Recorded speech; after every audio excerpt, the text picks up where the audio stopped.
Hello everybody, it's Therese Mc Auliffe here from Lighting the Way, and I sat down here to do my angel card reading for the month, and I had just over 13 minutes recorded when my video camera went blank and cut me off midstream the reading.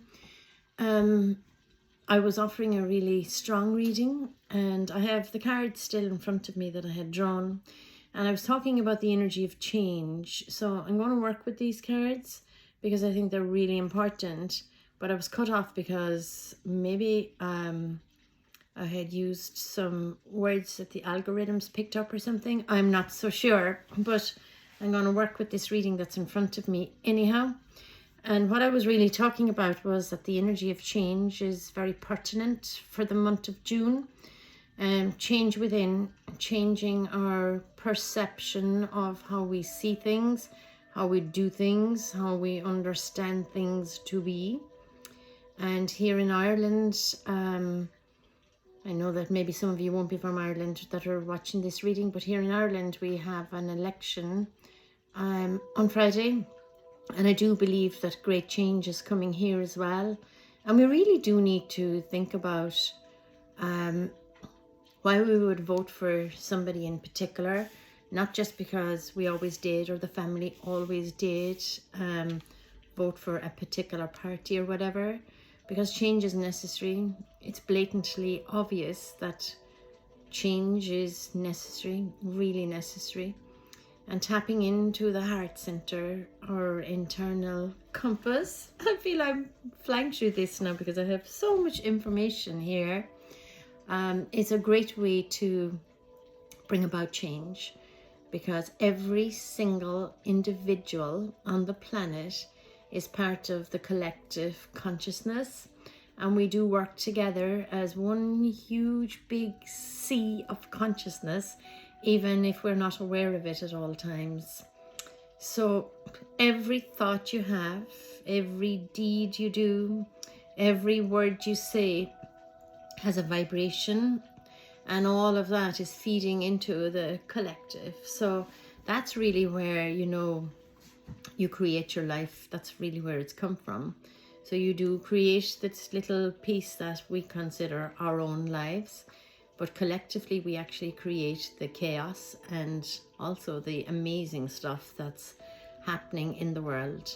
So we need to put our focus on the peace and on the love and on the elevation of consciousness on planet Earth, and help the planet, because the planet has raised its vibration. It's us humans that are, we're doing really well. We're coming a long way in a short period of time. And let's do it this time. We've attempted to raise the vibration of the planet before a few times. So let's do it this time. We have reached the critical mass, so let's keep going. Let's really keep going and allow it to happen nice and fast, where we will really have peace and love and unity in our beautiful planet.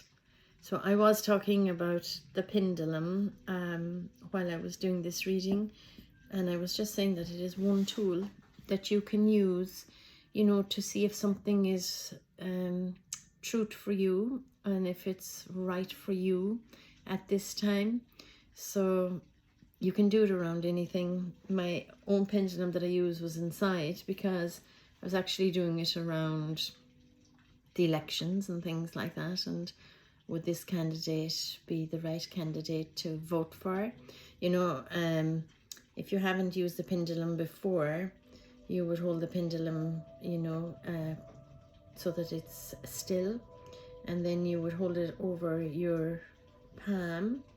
So there's a secondary energy vortex in your palm, and you would ask it to show you a yes. So I'm just going to ask this now to show me yes.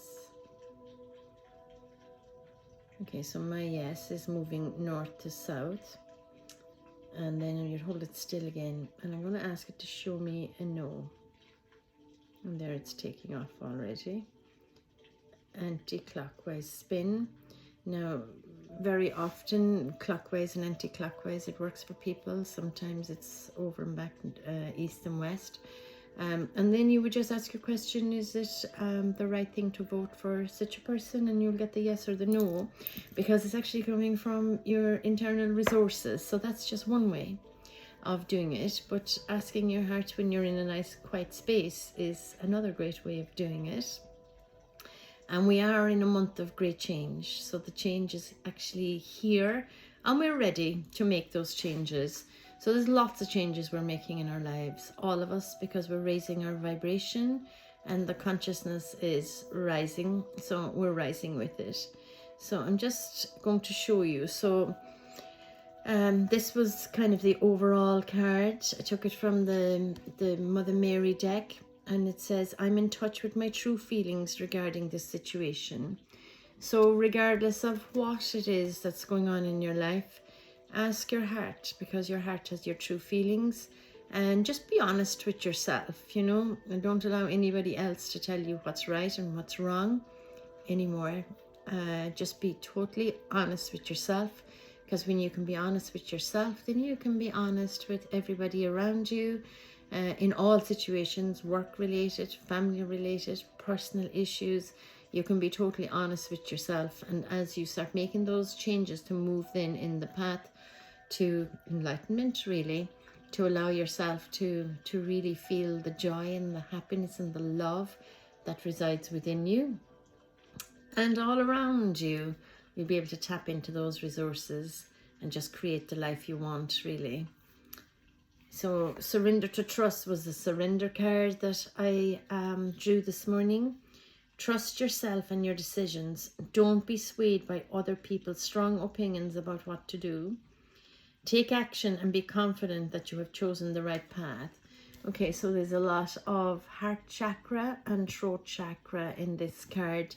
So feeling it and expressing it and trusting yourself. So surrender to trusting your own divine compass that's within you. You know, we don't actually come with a personal map or a compass that we can see, because it's all held within. It's within the heart. Surrender to self-love, okay? Loving the self is really important.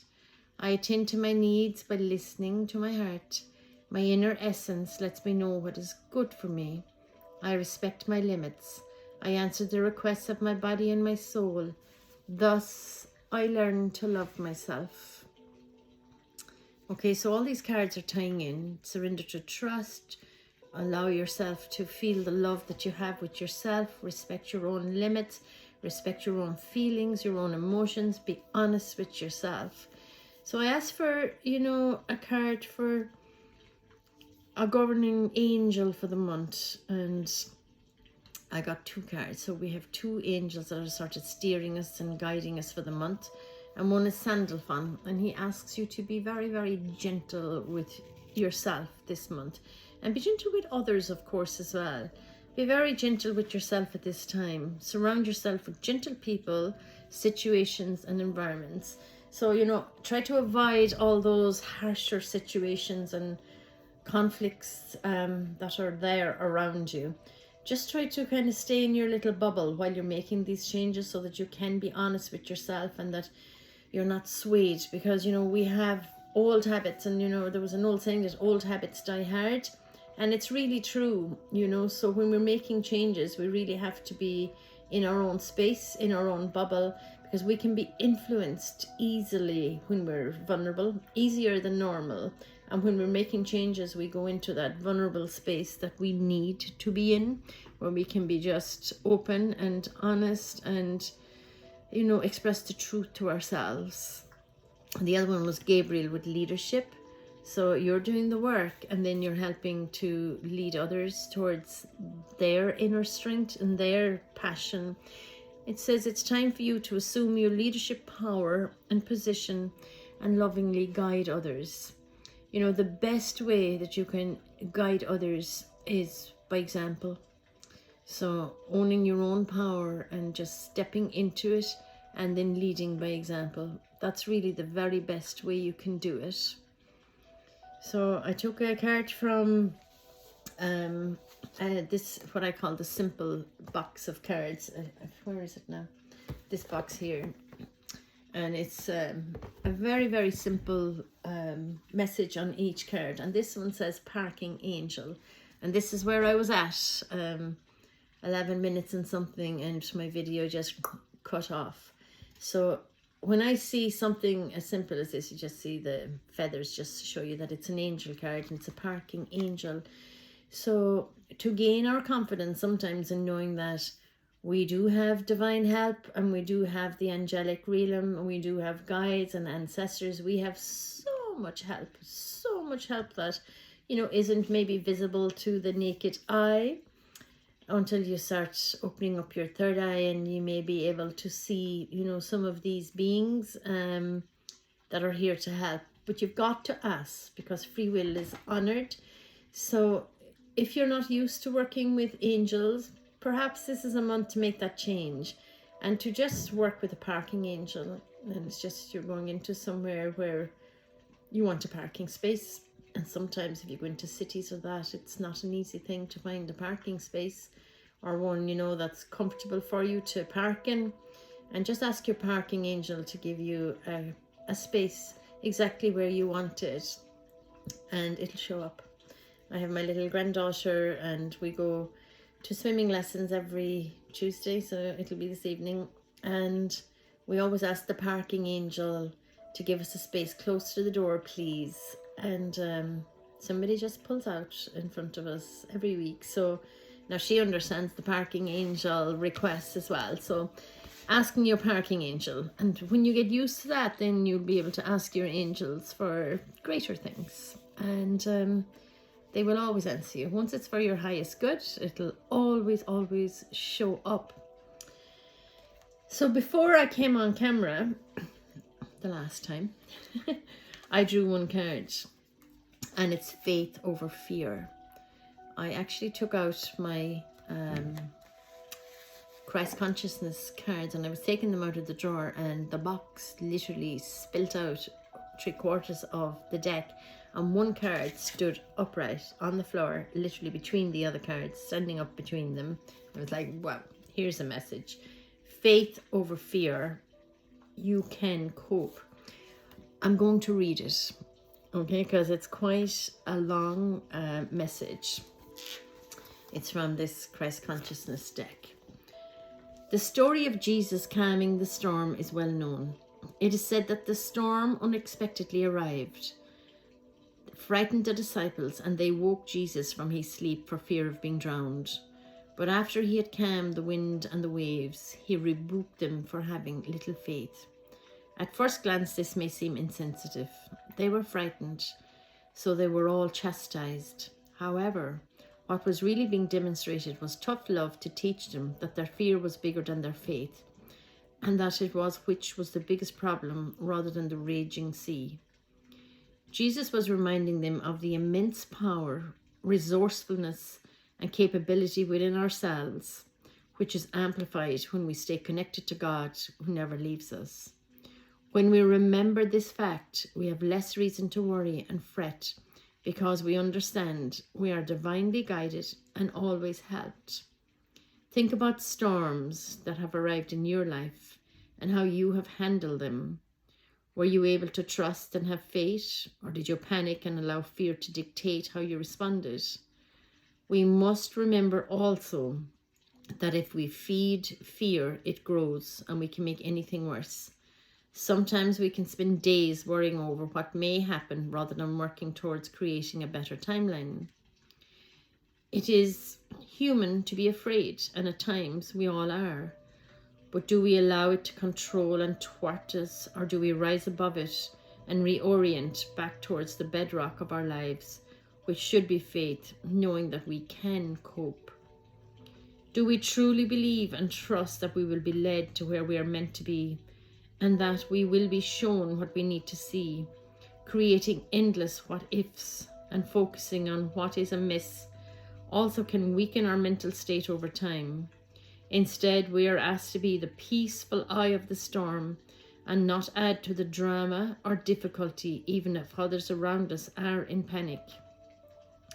We will be given the strength to cope with anything that life throws at us, including, for example, divorce, illness, grief, trauma, or any hardship. God walks beside us through it all and never truly asleep, and knows that this too will pass. Times may be rocky and upsetting, but better days will come. Build up a memory bank also of the times you have faced your fears and survival. You survived them, flourishing even when you thought you would not, when help came from nowhere after your prayers were heard. It is easy to have faith when life is easy, but when times get tough, this is when we can truly put it into practice rather than abandon what we stand for and believe in. The miracle of calming the waters and the wind also feels symbolic of us being able to balance our emotions, represented by water, and thoughts, represented by air, to be masters of our own ship, realizing that when we harmonize our inner state, this will be reflected in what will manifest externally. We can create calm waters or raging seas.